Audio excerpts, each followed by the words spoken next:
Hello everyone, welcome back to my channel. आज की video में हम डिस्कस करेंगे topic specimen collection, subject infection control and safety, BSc nursing third semester. इससे related आपका कोई भी डाउट हो सो प्लीज़ मेंशन करिएगा कमेंट बॉक्स में। वीडियो अच्छी लगे तो प्लीज़ वीडियो को लाइक कर लीजिए, चैनल को सब्सक्राइब कर लीजिए। Thank you. स्पेसिमेन कलेक्शन, तो सबसे पहले हम डिस्कस करते हैं इंट्रोडक्शन कि स्पेसिमेन कलेक्शन होता क्या है। अगर मैं बात करूँ स्पेसिमेन की, तो ये आपके माइक्रोबायोलॉजिकल टेस्टिंग होती है। इस टेस्ट से पता चलता है कि आपकी बॉडी में माइक्रोबियल का कैसा इफ़ेक्ट है। अब इफ़ेक्ट में आपको इन्फेक्शन भी हो सकता है, आपकी सीवियर कंडीशन भी हो सकती है, और क्या पता आपके बॉडी में माइक्रो ऑर्गेनिज्म प्रेजेंट ही ना हो जिससे आपको कोई डिजीज़ ना हो। तो एक इंट्रोडक्शन में आपको ये पता होना चाहिए स्पेसिमेन कलेक्शन होता क्या है। स्पेसिमेन होता क्या मेनली, अब हम लोग आपकी बॉडी से टेस्ट करते हैं जिससे हम लोगों को माइक्रोबायोलॉजिकल या फिर माइक्रो ऑर्गेनिज का पता चलता है। ये कलेक्शन हम लोग स्पेसिफिक बॉडी, मतलब कि जिस पर्सन को टेस्ट करना होता है उनकी बॉडी से कलेक्ट करते हैं। Specimen for microbiological testing should be handle properly during their collection, transport, storage and processing. Specimen का जब भी आप टेस्ट करने के लिए आप लेंगे, उसको आपको अच्छे से हैंडल करना है कलेक्शन के समय। अगर आप कलेक्शन के समय सही से हैंडल नहीं करेंगे तो हो सकता है कभी कभी कलेक्शन आपका गलत साइड से हो सकता है उस कलेक्शन से आपको या फिर जो पर्सन है उसको भी प्रॉब्लम हो। ट्रांसपोर्ट, आपको ट्रांसपोर्ट करते हुए अच्छे से टेम्परेचर मेंटेन करना होता है, उसका कंटेनर मेंटेन करना होता है। फॉर एग्जांपल, अगर हम लोग ब्लड कलेक्शन करते हैं तो ब्लड कलेक्शन में भी हम लोगों को कंटेनर देखना होता है कि कौन से कंटेनर में हम लोगों को ब्लड देना है। अगर हम लोग वो चीज़ ना देखें तो शायद हम लोगों का जो ब्लड है वो ख़राब हो जाएगा, जिससे हमारी रिपोर्ट में भी डिफरेंट आएगा। उस टाइम ट्रांसपोर्ट करते वक्त हम लोग टेम्परेचर भी मेंटेन करते हैं। अगर हम लोग टेम्परेचर ना मेंटेन करें तो उससे भी आपके रिपोर्ट्स में चेंजेस आएंगे। स्टोरेज, अब कभी कभी टेस्ट को स्टोर करना होता है तो उस स्टोरेज को भी आपको ध्यान देना है कि उस टेस्ट में माइक्रो ऑर्गेनिज है तो आपको अच्छे से स्टोर करना है, वरना उसके माइक्रो ऑर्गेनिज किसी और में जाके उसको भी हार्म करेंगे, कंटामिनेट करेंगे। प्रोसेसिंग, जब तक उसकी टेस्टिंग, जब तक उसका प्रोसेसिंग वर्क चला है तब तो आपको अच्छे से उसको प्रॉपरली हैंडल करना है। अगर हैंडल वर्क हम लोग अच्छे से नहीं करेंगे तो इससे हमको या पर्सन को प्रॉब्लम होगी, क्योंकि माइक्रो ऑर्गेनिज आपको पता है पैथोजेनिक होते हैं, वो डिजीज़ कॉज कर सकते हैं, इसीलिए हम सबको इनका ध्यान रखना है। Recovery of microbial pathogen can be enhanced and the contamination risks can be reduced by following proper identification and collection techniques for all the specimens submitted for microbiological testing। इस लाइन में आपको कुछ नहीं है, सिंपल से बताया, जो आपके माइक्रोबियल पैथोजन होते हैं उनको हम लोगों को कंटामिनेटेड रिस्क होता है, इसीलिए हम लोगों को प्रॉपर आइडेंटिफाई करना होता है और कलेक्शन टेक्निक को भी प्रॉपर करना होता है। ये चीज़ बस इस लाइन का डिटेल मतलब है। मैंने आपको बताया था कि जो आप टेस्टिंग करो उसको आपको प्रॉपर हैंडल करना है, क्यों? क्योंकि उनके अंदर पैथोजन कैपेसिटी होती है जिससे वो डिजीज़ कॉज कर सकते हैं। वो डिजीज़ नहीं कॉज करेंगे तो कोई भी चीज़ होती है उसको कंटामिनेट कर देंगे। अगर कंटामिनेट कर देंगे तो आपको पता है कि उस कंटामिनेटेड से कितनी प्रॉब्लम है। अगर हम लोग प्रॉपर आइडेंटिफिकेशन करेंगे और कलेक्शन टेक्निक्स अगर सही से करेंगे, जब हम लोगों को टेस्ट करना होता है या फिर कलेक्शन करना होता है, तो हम लोग इन सारे एरर से अपने आप को सेव कर सकते हैं। आपको इंट्रोडक्शन से क्लियर हो गया होगा कि क्या होता है स्पेसिमेन कलेक्शन और कैसे उसको आपको टेस्टिंग में हेल्प करता है। अब आपको भी पता है कि पैथोजेनिक ऑर्गेनिज्म क्या होता है। अब माइक्रोबायोलॉजी में यूनिट कंप्लीट हो गए तो आपको अच्छे से पता है। नेक्स्ट आपके आती है ऑब्जेक्टिव्स। ऑब्जेक्टिव्स मतलब कि प्रिंसिपल्स क्या है स्पेसिमेन कलेक्शन के, तो ये मोस्ट कॉमन प्रोसीजर है। मोस्ट कॉमन प्रोसीजर का मतलब इसलिए है कि आप इसी के थ्रू से स्पेसिफाई कर पाते हैं माइक्रो ऑर्गेनिज्म को। अगर आपके सामने एक पर्सन है और आप कैसे डिटेक्ट करोगे कि आप कौन सा माइक्रो ऑर्गेनिज्म उसको अफेक्ट कर रहा है, तो उसके लिए आपको स्पेसिफिक कलेक्शन करके मतलब टेस्ट करना होता है, उसी से आप स्पेसिफाई कर सकते हो। तो ये एक most common procedure specimen collection का, जिससे हम लोग स्पेसिफाई कर पाते हैं कि कौन सा माइक्रो ऑर्गेनिज्म प्रेजेंट है। Second point, to know the importance of various specimen collection for patient care and satisfaction। अगर मैं बात करूँ, स्पेसिमेन कलेक्शन बहुत ही इंपॉर्टेंट रोल प्ले करता है पर्सन में। अब for example patient care delayed हो रही है, क्यों? क्योंकि हम लोगों को मेन पता ही नहीं है कि इस वजह से पर्सन में ये प्रॉब्लम क्रिएट कर रहा है। अब ये चीज़ आपको नहीं समझ में आ रही होगी, अब मैं एक एग्जाम्पल से आपको एक्सप्लेन करती हूँ। एक पर्सन है, उसको इन्फ्लुएंजा वायरस और राइनो वायरस से इन्फेक्शन हुआ है, बट आप उसको तब तक दवा नहीं दे सकते तब तक आपको मेडिसिन उसको या फिर कोई और ट्रीटमेंट नहीं दे सकते जब तक आपको ये ना पता हो कि उसको कौन से वायरस से प्रॉब्लम है। तो आप क्या करोगे, उसका टेस्ट कराओगे, स्पूटम कल्चर कराओगे, उसका आप कफ करा के डीप कफिंग से टेस्ट कराओगे, मतलब कि आप स्पेसिमेन कलेक्शन करके फिर टेस्ट कराओगे, जिससे आपको पता चलेगा कि कौन सा माइक्रो ऑर्गेनिज्म है। फिर उसी के अकॉर्डिंग आप पेशेंट केयर करोगे। पेशेंट केयर आपकी किस पे डिपेंड करती है, स्पेसिमेन कलेक्शन पे डिपेंड करती है। थर्ड पॉइंट क्या है, to emphasize the importance of protection against exposure to blood borne pathogen. अब आपको पता है अगर आप प्रोटेक्शन मेंटेन नहीं करोगे, जो ब्लड बॉर्न पैथोजन होते हैं वो ईजिली एक्सपोजर करके और आपका जो मेन कंटामिनेशन है वो कर देंगे। तो स्पेसिमेन का मेन ऑब्जेक्टिव्स आपको क्लियर हो गए। अब हम बात करते हैं प्रिंसिपल्स की। क्या प्रिंसिपल्स है स्पेसिमेन कलेक्शन के जो आपको फॉलो करने हैं? तो अगर मैं बात करूँ तो ये आपके 8 पॉइंट हैं और ये आपको एक्चुअल में फॉलो करने होते हैं जब आप कलेक्ट कर रहे होते हो कोई भी स्पेसिमेन। ये कलेक्शन के टाइम पे आपको इसलिए मेंटेन करना होता है, अगर आप इसको मेंटेन नहीं करोगे तो आपके जो रिपोर्ट्स आ रही है उसमें तो एरर मिलेगा, साथ में पेशेंट की हेल्थ में कोई भी मतलब अनहोनी हो सकती है। या तो उसकी हेल्थ बहुत ही बेकार हो सकती है या तो उसकी हेल्थ में कोई चेंजेस नहीं आएगा। जैसे उसकी बेकार है तो वो बेकार ही रहेगी। तो ये सारे प्रिंसिपल्स को आपको ध्यान रखना है स्पेसिमेन कलेक्शन में।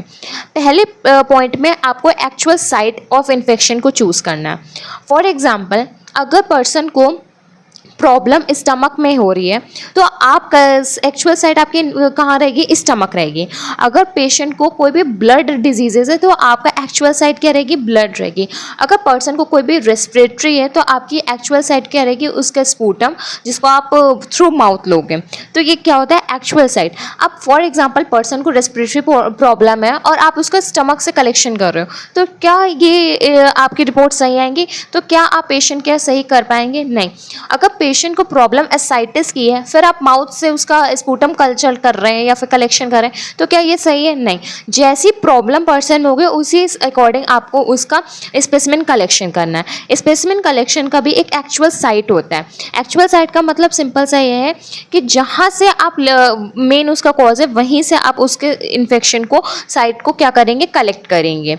सेकेंड पॉइंट में क्या है, बेस्ट टाइम पॉसिबल। अब बेस्ट टाइम पॉसिबल क्या है, फॉर कभी कभी क्या होता है एक स्पेसिफिक टाइम होता है, उसी टाइम पे आपको स्पेसिमेन को कलेक्ट करना होता है। अब मुझे नहीं पता स्पेसिमेन कलेक्शन के बारे में आपसे सुना है कि नहीं सुना है, वरना यूरिन टेस्टिंग में एक होती है रैंडम यूरिन टेस्ट, वो आप कभी भी करा सकते हो। एक होती है आपकी अर्ली मॉर्निंग जिसमें आपको बिना कुछ खाए पिए टेस्ट कराना होता है। तो आपने कभी सुना होगा तो आपको पता होगा कि वो अर्ली मॉर्निंग हम लोग इसलिए कराते हैं जिससे कोई भी खाने और पीने की वजह से उस पर अफेक्ट ना आए।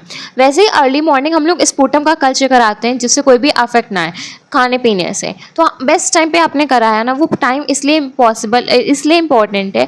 अगर आप एक स्पूटम में आपने बिना खाए पर्सन का कराया, एक पर्सन उसने खा के कराया, तो रिपोर्ट तो दोनों की आएगी। आपने अपना काम करते हैं, रिपोर्ट दोनों की आएगी, पैथोलॉजी से रिपोर्ट दोनों को मिलेगी, लेकिन केयर उसी की अच्छी होगी जिसने सही से कलेक्शन हुआ है, जिसका सही से कलेक्शन हुआ है। जैसे कि अगर उसने कुछ नहीं खाया फिर उसका स्पूटम गया तो उसका ट्रीटमेंट भी उसी तरीके से होगा और उसके स्पूटम के रिपोर्ट्स भी तो एकदम सही आएंगी ना। फिर थर्ड पॉइंट में आपका है सफिशिएंट अमाउंट या फिर अप्रोप्रिएट कलेक्शन आपको करना है।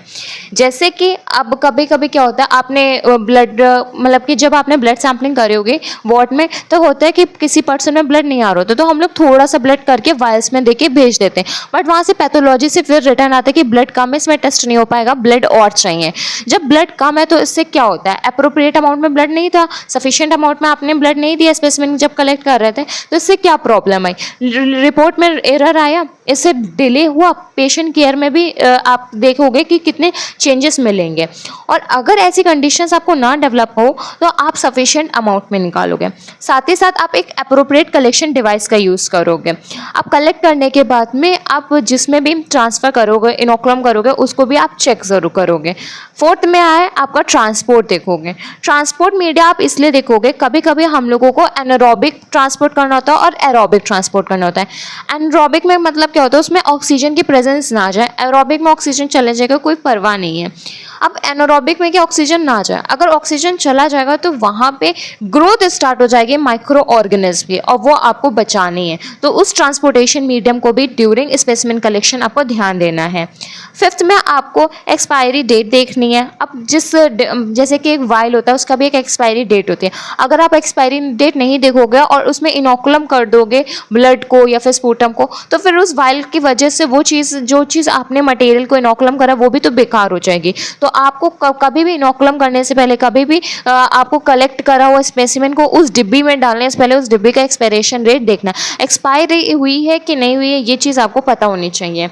आफ्टर दैट 6th पॉइंट में आप ये देखेंगे कि स्पेसिमेन पहले आपको कलेक्ट करना है before administering anti microbial agent. अब ये एंटी माइक्रोबियल एजेंट का मतलब है एंटीबायोटिक्स को एडमिनिस्टर करना। जब हम लोग एंटीबायोटिक का आईवी, आपने देखा होगा मेडिकल कोई भी वार्ड होता है हॉस्पिटल में, सबसे ज़्यादा एंटीबायोटिक ही पेशेंट्स को लगती हैं। अब वो एंटीबायोटिक लगे उससे पहले आपको स्पेसिमेन कलेक्ट कर लेना है। स्पेसिमेन कलेक्शन कभी भी एंटीबायोटिक एडमिनिस्टर होने के बाद में मत करिएगा, क्योंकि एंटीबायोटिक एडवर्स इफेक्ट भी शो करते हैं, उससे कहीं ना कहीं रिपोर्ट में भी फर्क मिलेगा आपको। फिर 7th पॉइंट में आपका है कि आपको लेबल करना है प्रॉपरली। अगर आप लेबल नहीं करोगे प्रॉपरली, एक पेशेंट है मिस्टर राम, एक पेशेंट है मिस्टर राकेश, अगर आप लेबल नहीं करोगे तो क्या पता राकेश की रिपोर्ट राम को मिल जाए और मिस्टर राम की रिपोर्ट मिस्टर राकेश को मिल जाए, तो ये चीज़ गलत है ना। इसीलिए आपको प्रॉपर लेबल करना है। प्रॉपर लेबल के साथ में आप क्या लेबल करते हो, नेम मेंशन करते हो, एज मेंशन करते हो, आईपी नंबर करते हो, बेड नंबर करते हो, और आपने क्या स्पेसिमेन कलेक्ट करा है ये भी आप मेंशन करा करिए। फिर 8th और लास्ट पॉइंट है प्रिंसिपल में जो आपको मेंशन करना है, वो है आपका ट्रांसपोर्ट टाइम कम होना चाहिए। अगर मैं बात करूँ स्पेसिमेन कलेक्शन के प्रिंसिपल में, अगर आप ये पॉइंट को अगर स्किप भी कर दोगे तब भी चलेगा। मेन आपके ये 7 पॉइंट हैं, लेकिन 8 पॉइंट आपके बुक में मेंशन है कि आपको ट्रांसपोर्ट टाइम कम करना है। अगर ट्रांसपोर्ट टाइम ज़्यादा रहेगा डिलीवर में होने में, जो आप ट्रांसपोर्ट कर रहे हो स्पेसिमेन को, तो हो सकता है कि उसमें या तो माइक्रो ऑर्गेनिज्म डेवलप हो जाए या तो वो अपना कुछ भी चेंजेस कर ले जिससे रिपोर्ट में चेंजेस आ जाए। इसीलिए ट्रांसपोर्ट टाइम आपको रिड्यूस करना है, ज़्यादा टाइम नहीं वेस्ट करना है। मेन प्रिंसिपल की अगर बात होगी तो आपको ये 7 पॉइंट्स तो ज़रूर मेंशन करना है। कुछ नहीं, सबसे पहले आपको एक्चुअल साइट लेनी है, फिर आपको टाइम बेस्ट टाइम पे लेना है, आपको अप्रोप्रिएट अमाउंट में निकालना है, आपको एक्सपायरी डेट चेक करनी है, आपको इनोकुलम करते वक्त एरोबिक एनारोबिक का ध्यान रखना है, आपको लेबल करना है, आपको ट्रांसपोर्ट का टाइम भी कम करना है। साथ ही साथ जब आप स्पेसिमेन कलेक्ट करेंगे तो आप पहले करेंगे एंटीबायोटिक एडमिनिस्टर होने से पहले। मेरे अकॉर्डिंग स्पेसिमेन आपको क्लियर हो गया होगा कि क्या है प्रिंसिपल स्पेसिमेन कलेक्शन के। अब हम डिस्कस करते हैं टाइप्स ऑफ स्पेसिमेन। अगर मैं बात करूँ टाइप्स ऑफ स्पेसिमेन की, नेचुरली आपकी बॉडी से जो एलिमिनेट होते हैं वो 7 टाइप्स के होते हैं। सबसे पहले सीमेन, फिर आपका स्पूटम, फिर आपका स्टूल, फिर आपका है यूरिन, फिर आपका है सलाइवा, फिर आपका है ओरल फ्लूइड, फिर आपका है स्वेट। अब सीमेन ये मेल पेशेंट इजैकुलेट करते हैं स्पेसिमेन कंटेनर में। कभी भी टेस्टिंग होती है तो मेल पेशेंट इजैकुलेट करते हैं कि स्पेसिमेन कंटेनर होता है उसमें इजैकुलेट कर देते हैं। इसमें आपको अवॉइड कराना कोई भी लुब्रिकेंट का यूज़ ना हो, कोई भी कॉन्डम्स का यूज़ ना हो, और ऐसा कोई मटेरियल ना यूज़ हो जिसकी वजह से जो आपका इजैकुलेशन के बाद जो कंटेनर में स्पेसिमेन गया है वो कंटामिनेट हो जाए। तो इस चीज़ का आपको ध्यान रखना है। साथ ही साथ इस कलेक्शन को आपको रेफ्रिजरेटर में नहीं रखना है, ये आपके बॉडी टेम्परेचर से मेंटेन रहता है। फिर आप इसको डिलीवर करोगे विदिन ऑफ आवर में। तो ये है आपका सीमेन जो आपका नेचुरल एलिमिनेटेड होता है फ्रॉम द बॉडी। फिर आपका आता है सेकंड स्पूटम। स्पूटम क्या होता है? ये पेशेंट उनका हम लोग चेक करते हैं जिनको रेस्पिरेटरी प्रॉब्लम रहती है। इसका भी एक टाइम होता है। वैसे तो स्पूटम आपका अर्ली मॉर्निंग रहता है और इसमें आपको बिना खाए पिए ही टेस्ट कराना होता है।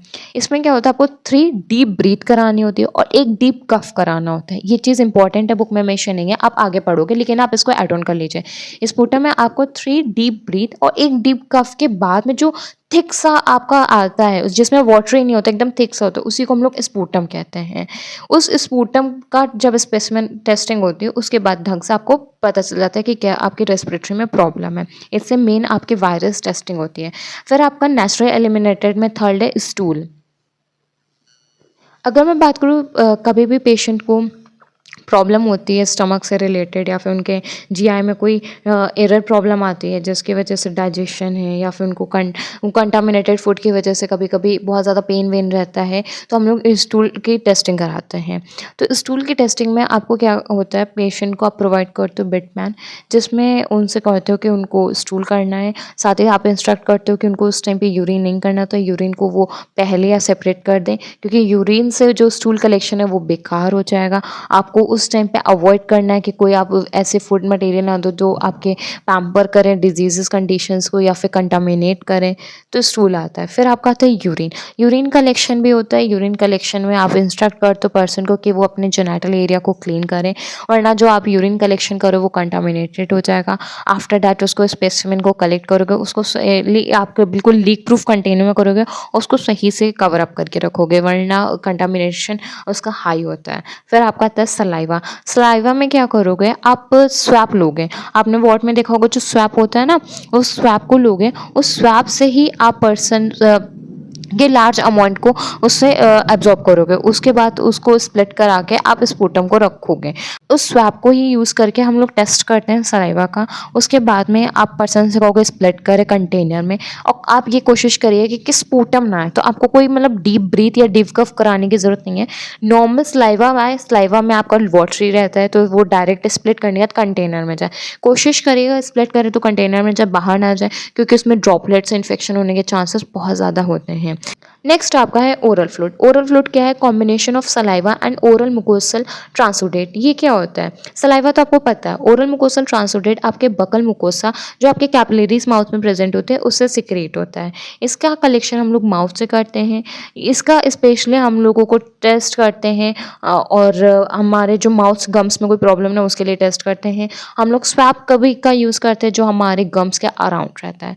फिर और लास्ट आपका आता है नेचुरली एलिमिनेटेड में स्वेट। अगर मैं बात करूँ स्वेट की, तो ये आपका नेचुरली एलिमिनेटेड में ही आता है। ये आपका पेनलेस स्वेट स्टिमुलेशन है, मतलब कि स्वेट जब स्टिमुलेट होता है तो उससे आपको कोई पेन तो होता नहीं है। नॉर्मली पे आपके में स्वेट हो रहा है, उसको आप प्लास्टिक कॉइल या ट्यूब में क्या कर लोगे, कलेक्ट करोगे। अब कलेक्ट कैसे करोगे, आप आपने फिल्टर पेपर या गॉज ले लिया जिससे आपने स्वेट को एब्जॉर्ब करा लिया, उस प्लास्टिक ऑयल में कर दिया। इससे आप क्या डिटरमाइन करते हो, क्लोराइड का अमाउंट देखते हो कि कितना स्वेट में है। तो अगर एलिवेटेड लेवल होता है क्लोराइड का तो ये इंडिकेट करते हैं कि आपको सिस्टिक फाइब्रोसिस जैसे डिजीजेस हैं। तो ये आपके कुछ स्पेसिमेन के टाइप्स थे जो आपके नेचुरली एलिमिनेटेड होते हैं। फिर कुछ सैंपल्स है जो आप इजी टू ऑब्टेन कर लेते हो। ये आपके कुछ टाइप्स के हैं। सबसे पहले आपका आता है secretion and tissue from female reproductive system. Female reproductive system से आप इजीली सैंपल कलेक्ट कर सकते हो। जैसे कि वेजाइनल का सिक्रेशन है, अगर सिक्रेशन है तो नॉर्मल सी बात है आप कॉटन स्वैप का यूज़ करोगे, और उस कॉटन स्वैप से जो भी सिक्रेट है उसको एब्जॉर्ब करके, और एब्जॉर्ब करने के बाद अराउंड सराउंडिंग्स में, उसके वॉल्स में, और फिर आप कंटेनर में रख दोगे। और अगर आपको टिश्यूज़ का करना है तो आप बायोप्सी का यूज़ करके आप थिन फ्लेक्सिबल आती हैं ट्यूब्स जो आपको ईजिली करके आप ले सकते हो। नेक्स्ट पॉइंट आपका है secretion and fluids from knows और थ्रोट। अगर इसके में बात करो तो इसमें आपका सैंपल कलेक्ट होगा नोज और थ्रोट से। अगर नोज से हो रहा है तो रनिंग फ्लूइड होगा, जिसमें आप क्या करोगे, कोई भी स्वैप या कॉटन बॉल का यूज़ करोगे और इससे जितना भी फ्लूइड है आप उसको सोक करके कंटेनर में रख दोगे। जितना भी आपका अफेक्टेड एरिया, जितने भी वॉल्स हैं, आप उस तरीके से अकॉर्डिंग वर्क करते हो। अगर बात है कि थ्रोट की, तो आप लेरेंजियोस्कोप का यूज़ करोगे, पर्सन से ओपन कराओगे उसका माउथ, और लेरेंजियोस्कोप से डाउन करोगे।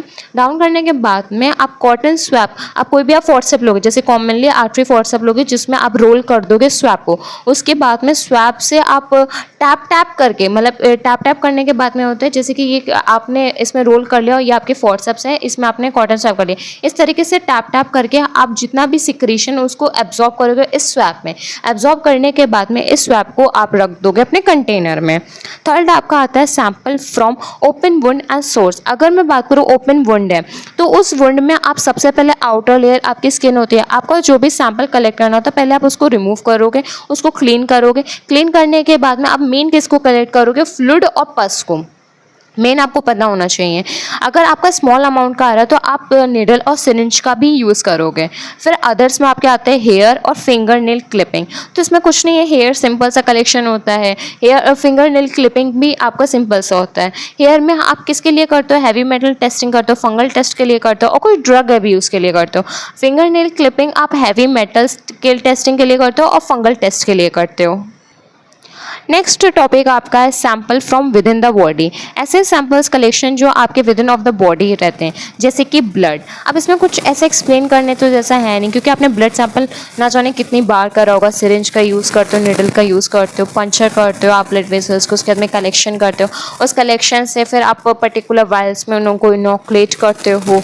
फिर वही ब्लड कलेक्शन का आता है, फिर डिफरेंट टाइप्स के होते हैं, डिफरेंट टाइप्स के इन द सेंस सैंपल भी अलग होते हैं। कभी हम लोग उनका सैंपल कलेक्शन से वो सिर्फ ब्लड में टेस्टिंग करते हैं, प्रोथ्रोम्बिन को, क्लॉटिंग टाइम को, ब्लीडिंग टाइम को। कभी हम लोग उनमें एलिमेंट्स को देखते हैं, और कभी हम लोग सिर्फ उनमें ग्लूकोज टेस्ट करते हैं। तो ब्लड का टेस्टिंग में बहुत डिफरेंट टाइप्स की होती हैं। कभी हम लोग CBC काउंट देखते हैं। तो आपको पता है कि ब्लड में हम लोग क्या क्या टेस्ट करते हैं। फिर आपका सेकंड आता है टिश्यू बायोप्सी। टिश्यू बायोप्सी आपकी 2 टाइप्स की आती है, एक आपकी होती है निडल बायोप्सी, एक आपकी होती है एक्सट्रूजनल बायोप्सी।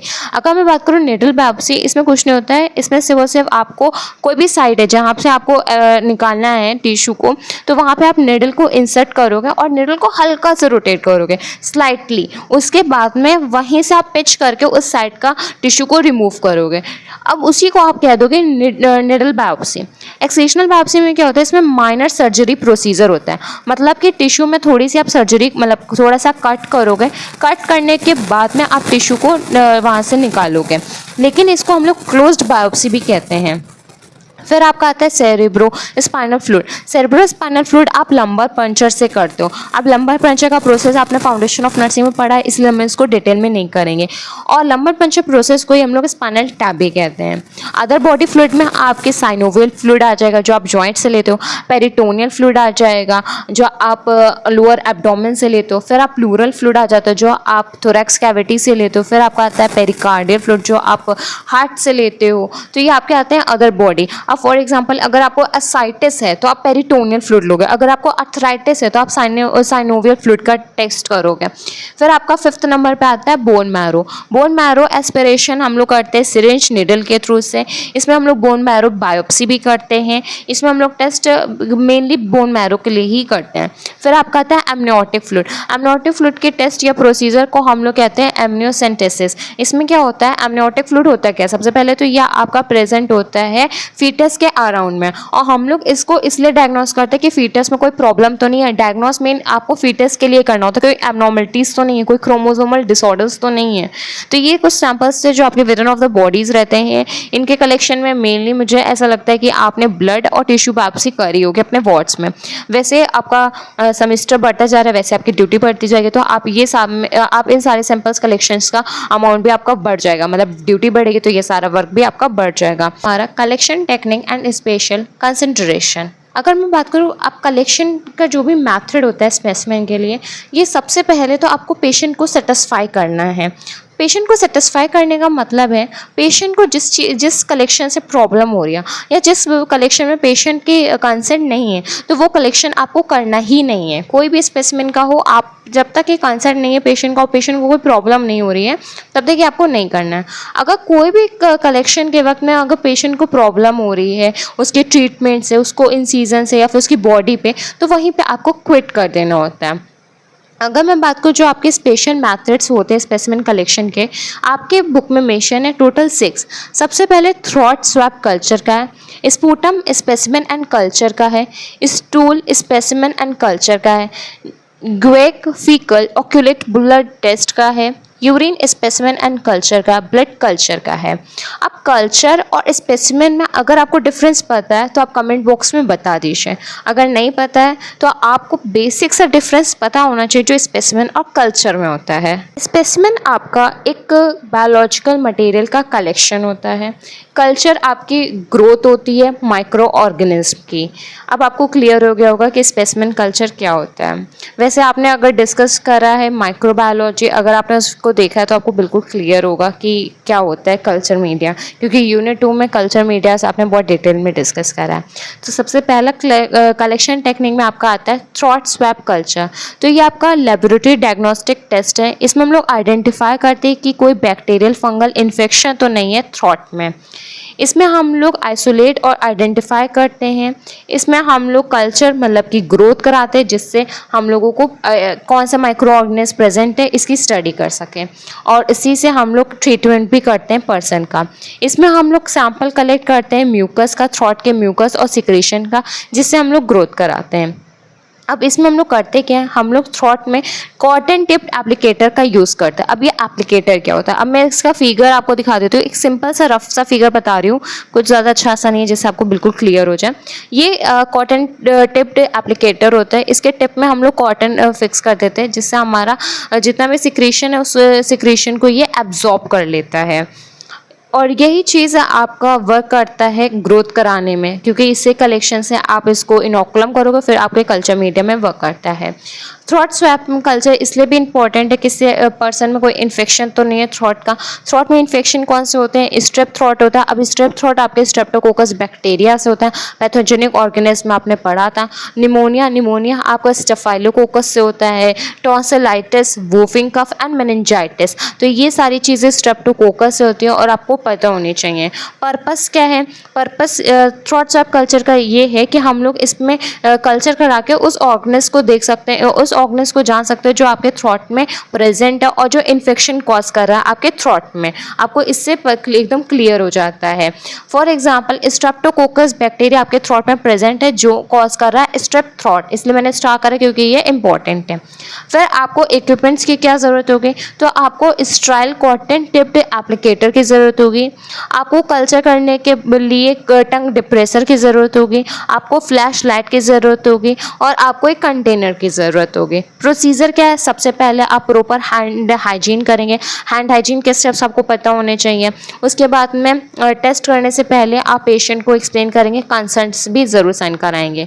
उसके बाद में पेशेंट को आप कंफर्टेबली बिठा देंगे, सिट कराएंगे चेयर या बेड पे। उसके बाद में आप एक्सप्लेन कर देंगे प्रोसीजर को, फिर पेशेंट से कहेंगे कि वो अपने नेक और हेड को टिल्ट करें, मतलब कि उठाए सर को और अपने बैक की तरफ। उसके बाद में जो उसका माउथ है उसको आप ओपन कराएंगे। ओपन कराने के बाद में टॉर्च से फ्लैश लाइट करेंगे, जिससे आपको अच्छी खासी रोशनी से अच्छे खासे आप देख सकते हैं। फिर टंग डिप्रेसर का यूज़ करके आप टंग डिप्रेस करने के बाद में फिर आप वहाँ पे देखिएगा कोई इन्फ्लामेशन तो नहीं है, कोई ऐसे लीसेंस तो प्रेजेंट नहीं है। उसके बाद में फिर आप उसी एप्लीकेटर से जहाँ पे एरिया है टॉन्सिल्स एरिया, वहाँ पे स्वैप करेंगे। कैसे करेंगे, साइड टू साइड।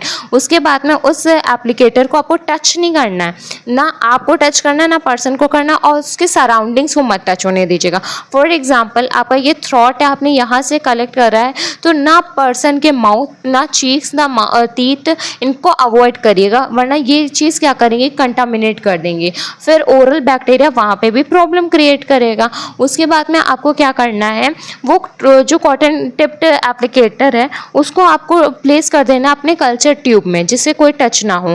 फिर आपको लेबल करना, लेबल आपको पता है किस चीज़ से हम लोग लेबल करते हैं, वो सब लेबल कर देना है, सारी इन्फॉर्मेशन कर देनी है। और जो आपका आपने कल्चर ट्यूब में रखा उसको आपको भेज देना है उस सैंपल को लेबोरेटरी में, जिससे वहाँ पे टेस्टिंग और कल्चर हो सके। फिर पर्सन को कंफर्टेबल पोजीशन दे देना है, आपको आर्टिकल्स को फिर से रिप्लेस कर देना, हैंड हाइजीन करना है, डॉक्यूमेंटेशन करना है। तो ये था आपका थ्रॉट स्वैप कल्चर, जो आपका पहला कलेक्शन टेक्निक में आता है। फिर आपका कलेक्शन टेक्निक में आता है sputum specimen and culture. Sputum specimen collection की अगर मैं बात करूं, इसमें हम लोग सैंपल और जो भी मटेरियल लेते हैं वो हम लोग रेस्पिरेटरी पैसेज से लेते हैं। इसका मेन डायग्नोसिस हमारे रेस्पिरेटरी सिस्टम में क्या अफेक्ट हुआ है पैथोजन का, उसके लिए होता है। इसमें हम लोग म्यूकस का सिक्रेशन भी करते हैं, जो आपके लंग सिक्रेट करते हैं, एल्वुलाई करते हैं, जो आपके ट्रैकिया से होता है। और इसमें हम लोग मेन ब्रोंकोस्कोप का करते हैं, जिससे हम लोग विजुअलाइजेशन भी अच्छे से कर सकते हैं। स्पेसिमेन आपका जनरली कलेक्ट होता है नेक्स्ट 3 डेज पे। पेशेंट को इसमें कफ नहीं करना होता है, स्पूटम एक टाइम पे इसको सिक्रेट करना होता है। अगर ऐसे स्किप्ट हुआ है तो आपको कल्चर तो ज़रूर कराना है, मिस मत करिएगा, वरना कल्चर प्रोसेस थोड़ा सा डिफिकल्ट और टाइम टेकिंग होता है। पर्पज़ की अगर मैं बात करूँ तो ये आपके माइक्रो ऑर्गेनिज्म जो कॉज करे लंग इन्फेक्शन, आप उसको आइडेंटिफाई कर सकते हो। साथ ही साथ आप इस मैथड से आइडेंटिफाई कर सकते हो कोई कैंसर सेल्स या फिर कोई ऐसा लंग ट्यूमर तो नहीं है। इसी की डायग्नोसिस के मैनेजमेंट कर पाते हैं हम लोग ऑक्यूपेशनल लंग डिजीज़ को। अब ये ऑक्यूपेशनल लंग डिजीज़ क्या होता है, अब कुछ पर्सन्स का ऑक्यूपेशन ही होता है कि वो ऐसी जगह वर्क करे जिससे उनके लंग डैमेज हो जाते हैं, तो उन सब के लिए हम लोग स्पूटम स्पेसिमेन कल्चर कराते हैं। फिर आपका आता है इक्विपमेंट्स। इक्विपमेंट्स में आप एक स्टाइल कंटेनर को लोगे जिसकी लिड टाइट फिटिंग हो, ऐसा ना हो कि उसमें लूज हो और जो भी आपने कलेक्शन करा है वो कंटामिनेट कर दे आसपास की सराउंडिंग को और वो भी वेस्ट हो जाए।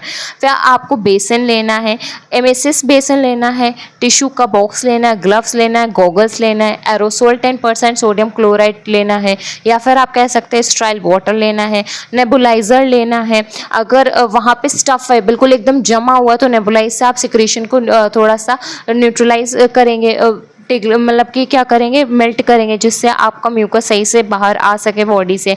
फिर आप कंटेनर को रखेंगे। ये आपके आते हैं इक्विपमेंट। फिर क्या आपका प्रोसीजर है, सबसे पहले आप वही हैंड हाइजीन करेंगे, इक्विपमेंट्स को अरेंज करेंगे, पर्सन जो भी आपका पेशेंट है उसको एक्सप्लेन करेंगे प्रोसीजर को। आपको एक्सप्लेन करना है पेशेंट को पूरा प्रोसीजर, कंसेंट भी लेना होता है, पेशेंट को हर एक चीज़ बतानी होती है। इसमें आपको कोई प्रॉब्लम हो तो आप वहाँ बताइएगा, हम वही प्रोसीजर को क्विट कर देंगे। उसके बाद में पेशेंट को आप सिटिंग पोजीशन देंगे बेड पे या चेयर पे। उसके बाद में उसको हाई फोलर पोजीशन देंगे। हाई फोलर आपको पता होना चाहिए, फोलर भी आपकी 3 टाइप्स की आती है। एक आपकी आती है सेमी फोलर, आपकी आती है फोलर, एक होती है आपकी हाई फोलर। उसके बाद में पेशेंट को आप हाई फोलर पोजीशन देंगे। उसके बाद में पेशेंट मतलब कि जो भी उसमें डेंच्यूज प्रेजेंट होता है। अब ये डेंच्यूज क्या होता है, अगर आपने ध्यान दिया होगा जिनके दांत में वो मेटल का मटेरियल लगा होता है उनको हम लोग डेंचर्स कहते हैं। आप उनको रिमूव करेंगे अगर पर्सन में ये प्रेजेंट है पेशेंट में। उसके बाद में उसके माउथ को क्लीन करेंगे। आप क्लीन इसलिए करते हैं, आप कोई भी सिक्रीशन उसके रेस्पिरेटरी ट्रैक से आ रहा है और आप उस कंटेनर में ले रहे हो तो वो माउथ के थ्रू से बाहर आएगा ना। और अगर माउथ में कोई बैक्टीरिया या फिर कोई भी चीज़ ऐसी प्रेजेंट है जो उस स्पूटम को या फिर उस कल्चर को बेकार कर दे, इसलिए पहले आप माउथ को क्लीन करोगे, क्लीन वाटर का यूज़ करोगे और माउथ को रिज मतलब कि कुल्ला करवाओगे जिससे वो साफ़ हो जाए। बेसिन का यूज़ इसीलिए करोगे। फिर आप ब्रश नहीं कराओगे टीथ को, क्योंकि उसमें जितना भी ब्रशिंग का यूज़ करते हो ना मटेरियल वो भी आपका अवॉइड ही करना है। उसमें भी इतने केमिकल्स होते हैं वो भी आपके स्पूटम को बेकार कर देंगे। तो उसके बाद में आपको प्रॉपर ग्लव्स और गॉगल्स वियर करने हैं। अनकैप करना कंटेनर को मतलब कि ओपन करना है। उसके बाद में वो इस चीज़ का ज़रूर ध्यान रखिएगा कि वो स्ट्राइल होना चाहिए और एट द एंड उसको स्ट्राइल ही आपको मेंटेन रखना है। उसके बाद में पर्सन से आपको हो गया कि उसको 3 डीप ब्रीथ लेनी है और 1 डीप कफ लेना है। अब इस चीज़ में फ़र्क है, 3 डीप ब्रीथ आपको बहुत ही कॉन्स्टेंटली करानी हो और डीप कफ आपका फोर्सफुली होगी। उसके बाद में आप जो कंटेनर उसमें पर्सन को दोगे वो उस कंटेनर में पर्सन स्प्लिट करेगा। आप अवॉइड करिएगा कि जो स्प्लिट कर रहा है तो वो कंटेनर में जाए, उसके अराउंड सराउंडिंग्स में ना जाए, क्योंकि उससे कंटामिनेशन होता है। इस चीज़ का आपको ध्यान रखना है कि ये एक बार में हो जाए, मतलब कि जो फोर्सफुली डीप कफ करने का जो म्यूकस आ रहा है वो एक बार में पर्सन का सीक्रेट हो। साथ ही साथ ये 15 ml का सैंपल कलेक्ट होना चाहिए। और अगर ऐसी कोई समस्या आ रही है, पर्सन डीप ब्रीथ ले रहा है, डीप कफ करने के बाद 15 ml का सैंपल नहीं कलेक्ट हो पा रहा है, तो वो ब्रीथ नहीं ले पा रहा, तो उसको हम लोग नेबुलाइजर देते हैं। नेबुलाइजर क्या करता है, आपके सिक्रीशन जितने भी स्टफनेस है उसको कम कर देता है और आपका सिक्रीशन ईजिली हो जाता है। फिर आफ्टर जब आप कलेक्शन कर लोगे स्पेसिमेन का, फिर आप कंटेनर को अच्छे से कैप करोगे, प्रॉपरली एकदम फिटेड होना चाहिए। फिर आप अपने ग्लव्स को रिमूव करोगे, डिस्पोज करोगे, आर्टिकल्स को अपने रिप्लेस करोगे और जो पर्सन है उसके माउथ को क्लीन करोगे, जो भी उसके सिक्रेशंस है उसको क्लीन करोगे। फिर उसको कंफर्टेबल पोजीशंस दोगे। जो आपका कंटेनर है उसको आप लेबोरेटरी में भेजोगे टेस्टिंग के लिए। और आपको रेफ्रिजरेटर में नहीं रखना होता, टेम्परेचर नॉर्मल रहता है उसका। उसके बाद में फिर वही आप डॉक्यूमेंटेशन करोगे। तो ये आपका था second point, that is sputum specimen and culture. अगर आपका इससे रिलेटेड कोई भी डाउट हो तो आप मेंशन कर दीजिएगा कमेंट बॉक्स में। थर्ड हम डिस्कस करेंगे stool specimen and culture. Stool specimen और कल्चर की अगर मैं बात करूँ तो ये ऑर्गेनिज्म हम लोग उसको देखते हैं जो प्रेजेंट होता है आपके फीकल में। ये मेन आपको इसलिए आइडेंटिफाई करता है कि कौन डिजीज कॉज कर रहा है आपके जीआई ट्रैक्ट में, जिससे फीकल प्रॉब्लम हो रहे हैं। अब इसमें आपके मेन पैरासाइट इन्फेक्शन को हम लोग देखते हैं। पर्पस क्या है, इससे हम लोग डायग्नोस कर पाते हैं इंटेस्टाइन इलनेस को और डायग्नोस करने का ट्रीटमेंट भी कर सकते हैं। साथ ही साथ हम लोग हार्मफुल माइक्रो ऑर्गेनिज्म को देख सकते हैं कि कौन से प्रोटोजोआ बैक्टीरिया प्रेजेंट है, इसी से हम लोग इन्वेस्टिगेट करते हैं। साथ ही साथ हम लोग ईजिली पता कर सकते हैं कि बोवल सिंड्रोम किसकी वजह से हो रहा है, पैरासाइटिक इन्फेक्शन किसकी वजह से हो रहा है। नेक्स्ट आपका आता है सप्लाईज एंड इक्विपमेंट। इक्विपमेंट में आपको लगेगा ग्लव्स, एक क्लीन बेड पैन, उसका कवर मतलब कि जो उसको हम लोग लिड कहते हैं, फिर आपका वुडन टंग ब्लेड्स होना चाहिए, पेपर बैग होना चाहिए और आपको लेबल करने के लिए भी होना चाहिए, प्लास्टिक बैग्स होने चाहिए जिसमें आप ट्रांसपोर्ट करोगे। तो ये सारी चीज़ें आपको ज़रूरत होती है एक स्टूल स्पेसिमेन कल्चर के लिए। फिर हम बात करते हैं इसके प्रोसीजर की। तो सबसे पहले तो वही चीज़ है, आप पेशेंट को एक्सप्लेन करोगे प्रोसीजर, कंसेंट वगैरह वगैरह सब ये सारी चीज़ें आप करोगे, पर्सन को मतलब पेशेंट को बता दोगे। फिर पेशेंट से आप कहोगे कि उसको बॉवल मूवमेंट आ रहा है, उसको फ्रेश होना है या उसको पॉटी आ रही है कि नहीं आ रही है, अर्ज है उसको कि नहीं है बॉवल मूवमेंट की। अगर अर्ज नहीं है फिर आप बेड पेन दे रहे हो तो क्या है, आपका कोई कलेक्शन थोड़ी ना हो रहा है, उसको अर्ज है तब आप प्रोवाइड करोगे। साथ ही साथ आप उससे ये भी कहोगे कि आपको उस टाइम पे यूरिन नहीं करना है। क्यों? अगर यूरिनल डिस्चार्ज करोगे तो आपका बेड पैन में दोनों मिक्स हो जाएगा जिससे आपका स्पेसिमेन सही से नहीं स्टोर हो पाएगा, जो कि हम लोगों को मेन किसका चाहिए, स्टूल का चाहिए। तो ये सारी चीज़ आप पहले प्रोसीजर में जब एक्सप्लेन करोगे तो ये सारी चीज़ बता देना। फिर आप फिर उसके बाद में थर्ड स्टेप में आप बेड पेन दोगे पेशेंट को। उसके बाद में पेशेंट को यूरिनल की अगर ज़रूरत है तो यूरिनल आप अलग से दोगे मेल पेशेंट में। फीमेल पेशेंट में अगर यूरिनेट करना तो उसको टॉयलेट पेपर आप दोगे, क्योंकि आपको अलग सेपरेट यूरिन को और स्टूल को करना है। अगर मिक्स कर दोगे तो सैंपल आपका बेकार हो जाएगा।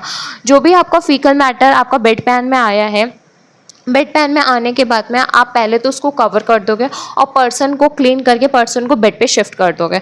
जो आपका बेड पैन में उसमें आप पहले तो वुडन ब्लेड लोगे, वुडन ब्लेड से आप स्पेसिमेन जो भी आपका है उस स्टीराइल कंटेनर में डालोगे और फिर कवर कर दोगे। कवर करने के बाद में आप उसको लेबल कर दोगे। फिर जो भी आपका है स्पेसिमेन उसको आप लेबोरेटरी में भेजोगे टेस्टिंग के लिए। फिर आप बेड पैन को क्लीन करोगे, बाकी सारे आर्टिकल्स को रिप्लेस करोगे, फिर हैंड वॉशिंग करोगे। और अगर पर्सन में अगर बहुत ज़्यादा बॉवल मूवमेंट का प्रॉब्लम है तो आप बाद में जाके चेक करोगे कि उनको डायपर्स की ज़रूरत तो नहीं है। अगर कोई डिफ़िकल्टी है स्टूल सैम्पलिंग में तो आप अदर मेथड का यूज़ करोगे। तो वो सारी चीज़ आप बाद में देखोगे after the procedure. Main stool specimen culture का यही प्रोसीजर है। फिर आपका आता है जो एक फीकल ओक्यूलेट ब्लड टेस्ट। इसमें क्या होता है, सबसे पहले तो हम लोग स्टूल में हम लोग रिएजेंट देते हैं जिससे टेस्ट कर पाते हैं। मेन होता क्या, जो ये आप पढ़ रहे हो ना जो एक ये आपका है क्या, ये एक रिएजेंट है, ये हम लोग देते हैं और इसमें हम लोग हिडन ओक्यूलेट ब्लड को देखते हैं कि इस स्टूल में है कि नहीं है। अब इसका मतलब आपको नहीं समझ में आ रहा, अब मैं हिंदी में बताती हूँ इसका मतलब क्या है। मेन सबसे पहले क्या होता है, हम लोग फीकल का टेस्ट इसलिए करते हैं कि फीकल में एक ऑक्यूलेट ब्लड होता है, उसको हम लोग कहते हैं हिडन ब्लड। मतलब फीकल है, फॉर एग्जांपल ये आपका फीकल है, इसमें ब्लड प्रेजेंट है लेकिन आपको ये दिख नहीं रहा है। अब जब आपको ब्लड नहीं दिख रहा तो आप कैसे डायग्नोस करोगे, कैसे आप इसका ट्रीटमेंट करोगे।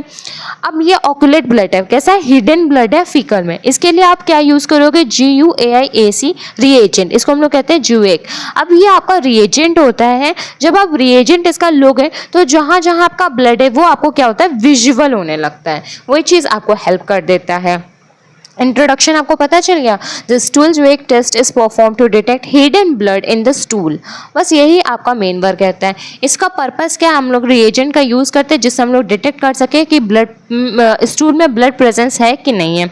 इसमें आपको इक्विपमेंट की जरूरत क्या रहेगी, एक टेस्ट किट की रहेगी, टेस्ट कार्ड की रहेगी, ब्रश, वुडन एप्लीकेटर, ग्लव्स और आपको बेड पैन और वो ग्लव्स की जरूरत रहेगी। आपके स्टार्टिंग का प्रोसेस वही सेम रहेगा, आपको इसमें कुछ नहीं करना, बस फर्क कितना आपका आएगा फोर्थ स्टेप्स में। जब आप बेड पैन में मतलब बेड पैन में जब स्टूल होगा उस स्टूल को आप टेस्ट गार्ड से स्लॉट कर दोगे, उसमें भी आप 3 स्लॉट करोगे और 3 स्लॉट करने के बाद में अलग अलग टेस्ट को अलग अलग सैंपल में रखोगे। अगर ये टेस्ट रिपीट करना होता है तो हम लोग इसके 2 बॉवल मूवमेंट पे टेस्ट को एक्यूरेटली करते हैं, जिससे आपका टेस्ट क्या होता है, इम्प्रूव हो जाता है। मेरी बात अभी आपको कंफ्यूज कर रही हो कि मैं आपको फिर से बता देती हूँ कि है क्या। सबसे पहले आप पेशेंट को एक्सप्लेन करोगे प्रोसीजर को, पेशेंट को वो सब बता दोगे कि अगर बबल मूवमेंट आ रहा है, अगर आपको अर्ज है तो आप बेड पैन का यूज़ करिएगा। अगर वो टॉयलेट में है तो अगर मेल है तो यूरिनल्स दोगे, फीमेल है तो उनको आप अलग से टॉयलेट पेपर्स टॉयलेट बैग दोगे। उसके बाद में आप क्योंकि आपको स्टूल और यूरिन को मिक्स नहीं करना है। उसके बाद में जब बेडपैन में उनका स्टूल हो जाएगा, सैंपल हो जाएगा, उसके बाद में आप पर्सन को क्लीन करने का भेज दोगे। जो आपका कप बेडपैन है उसमें आप टेस्ट कार्ड का यूज़ करोगे, वुडन ब्लेड का यूज़ करोगे और आप 3 स्पेसिमेन बैग में उस स्टूल को प्लेस करोगे। उसके बाद में आपको अगर मोस्ट एक्यूरेट टेस्टिंग करनी होती है तो इस टेस्ट को आपको रिपीट करना होता है 2 बोवल मूवमेंट पे। मतलब कि एक बार उनको अर्ज आया, आपने एक बार बेड पेन पे कलेक्ट कर लिया, एक बार और अर्ज आया, फिर आपने बेड पेन में कलेक्ट करा, एक बार और अर्ज आया, फिर बेड पेन में कलेक्ट करा। तो ऐसी कंडीशंस तब होती है जब उनको बॉबल सिंड्रोम हो जाता है। लेकिन अगर ऐसी कंडीशन नहीं होती तो हम लोग सिर्फ एक ही बार कलेक्ट करते हैं। उसके बाद में फिर हम लोग ग्लव्स से प्रॉपरली वेयर ही कर रहे होते तो हम लोग अच्छे से कवर अवर करके उसको लेबोरेटरी टेस्ट में भेज देते हैं। उसके बाद में जो भी हमारे आर्टिकल्स है जैसे बेड पेन है उसको क्लीन करते हैं, वुडन प्लेट को क्लीन करते हैं, जो डिस्पोज करने होते हैं उनको डिस्पोज कर देते हैं, जो आपको स्टाइल के लिए भेजना होता है उनको आप स्टाइल के लिए भेज देते हो। आफ्टर दैट आप सब क्लीनिंग रिप्लेस करने का डॉक्यूमेंटेशन करते हो। तो ये है आपका जो एक फीकल ओक्यूलेट ब्लड टेस्ट। फिर आपका है urine specimen and culture. Urine specimen and culture main आपका जानने के लिए होता है यूरिन का एग्जामिनेशन के लिए कि उसमें फिजिकल, केमिकल या माइक्रोस्कोपिक क्या चेंजेस आ रहे हैं।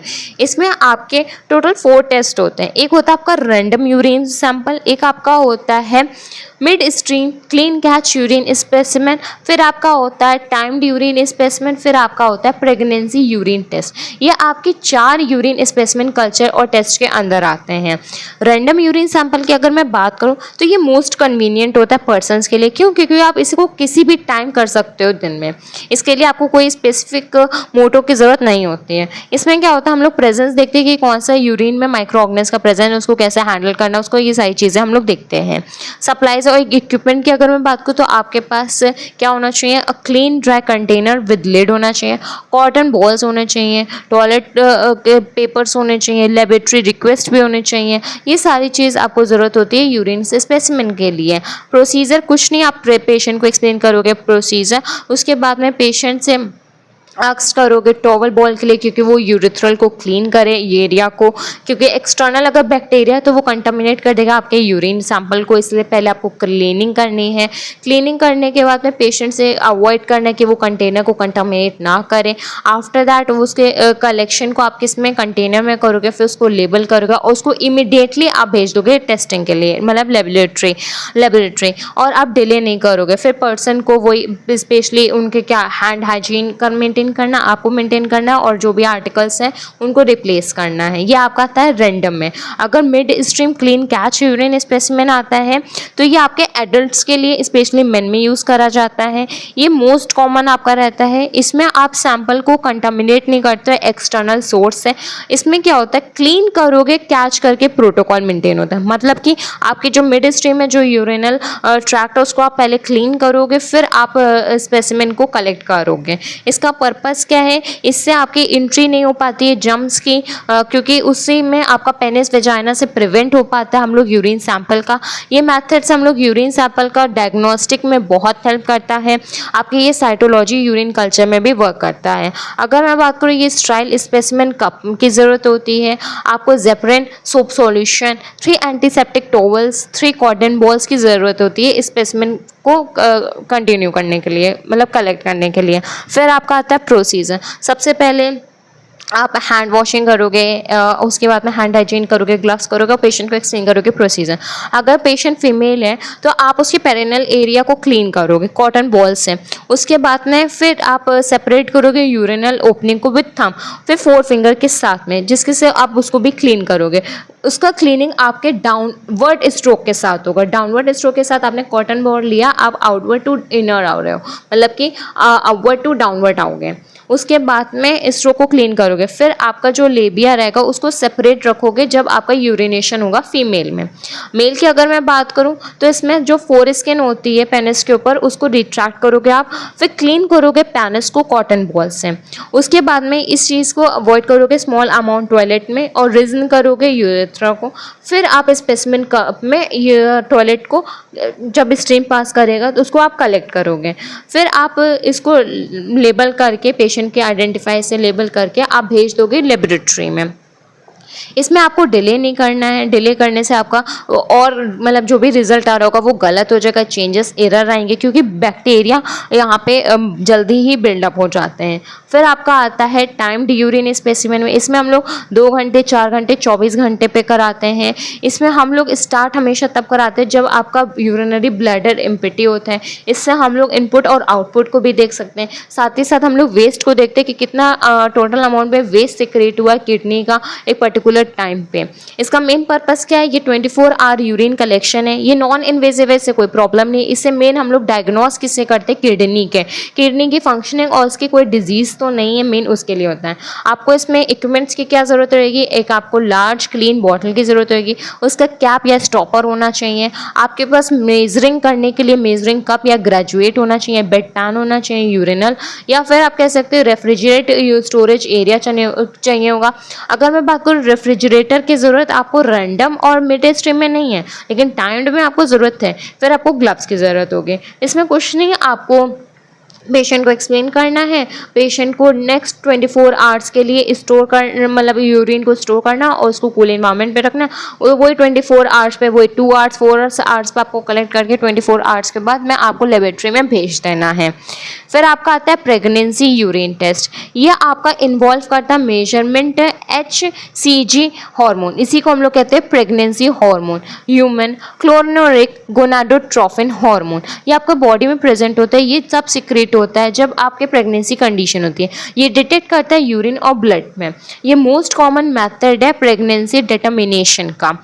अब इसमें आपको इक्विपमेंट्स की ज़रूरत क्या होगी, वो यूरिन स्पेसिमेन कप की, ग्लव्स की, कलेक्शन की, क्लीनिंग के लिए कॉटन बॉल्स की ज़रूरत होगी। अब हम बात करते हैं प्रोसीजर के। तो सबसे पहले तो पेशेंट को हम लोग इन्फॉर्म करेंगे टेस्ट के बारे में। जब वो यूरिनेट करेगी फर्स्ट टाइम मॉर्निंग में, तभी हम लोग उसका यूरिन को लेंगे। क्यों? क्योंकि उस टाइम की यूरिन आपकी कंसनट्रेटेड होती है, उसमें ज़्यादा आपका हाईएस्ट लेवल होता है HCG हार्मोन का पूरे दिन में। तभी आप कोशिश करिएगा कि आप इसको कब करेंगे, अर्ली मॉर्निंग करेंगे, जब उसका ब्लैडर एम्प्टी ना हो और वो अपने डे में फर्स्ट टाइम उसको एम्प्टी करने जा रही हो। क्यों? उस टाइम पे उसका यूरिन बहुत ही ज़्यादा कंसंट्रेटेड होगा, उसमें हाईएस्ट अमाउंट का HCG लेवल प्रेजेंट होगा। फिर आप स्पेसिमेन जो भी आपने कंटेनर में कलेक्ट करा है उसको लेबल करोगे और लेबोरेटरी टेस्ट के लिए भेजोगे। उसके बाद में आप फिजिशियन का यूज़ करो, फिजिशियंस के अकॉर्डिंग उस टेस्ट के रिजल्ट पे वर्क करोगे। फिर अकॉर्डिंग टू डायग्नोसिस ट्रीटमेंट होगा पर्सन का। फिर आपका आता है ब्लड कल्चर। ब्लड कल्चर की अगर मैं बात करूँ तो यह आपका लास्ट टेक्निक या फिर कलेक्शन स्पेसिमेन में आता है। हाँ, ब्लड कल्चर आपको भी पता है ये रूटीन टेस्ट है, ना जाने कितनी बार आपने करा होगा वॉट में। इसमें हम लोग डिजीज कॉजिंग एजेंट को देखते हो जो आपके ब्लड में प्रेजेंट होता है। ये कॉमन मेथड है और बहुत ही सिंपल भी मेथड है। बाकी कलेक्शन में कल्चर में टाइम लगता है, लेकिन ब्लड कल्चर में इतना टाइम आपको नहीं लगता है। पर्पस की अगर मैं बात करूं तो ब्लड कल्चर परफॉर्म करने के लिए आपको स्पेसिफिक ऑर्गेनिज पर्पस जाना होता है, तो उसके लिए आप मेन यूज़ करते हो ब्लड कल्चर का।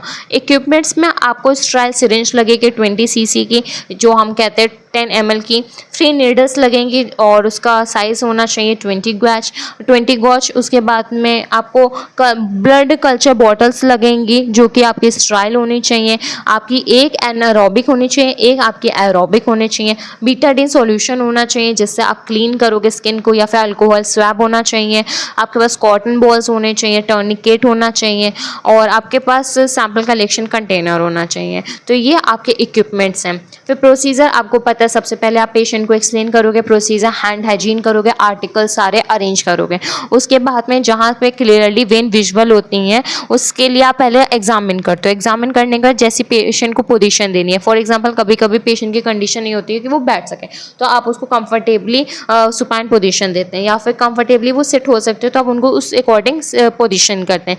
फिर आप वियर करेंगे ग्लव्स को, टर्निकेट करेंगे। टर्निकेट करने के बाद में जो भी वेन है आप उसको पहले तो पाल्पेट पहले करिएगा। पाल्पेट करने के बाद में उस वेन को क्लीन करिएगा।